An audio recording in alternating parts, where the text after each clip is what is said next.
Hello guys, and welcome to this video. I'm going to be showing you how to make a resume on Canva. So the first thing you have to do is to go to your Canva app. You can search for resume or CV here, but I like to go to templates and just play around here. I can choose presentation. Just you can go here. So once you click on the next button, you see a resume section here.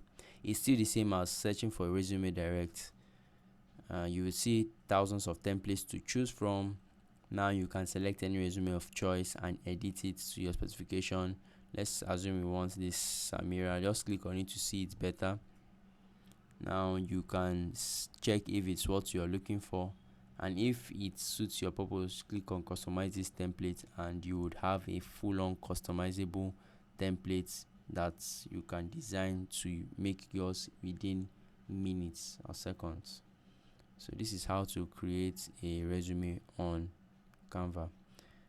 If you've enjoyed this video guys, please consider leaving a comment below and subscribing to the channel, and I will see you in the next video. Have a great day guys. Stay healthy and stop. I want to say something.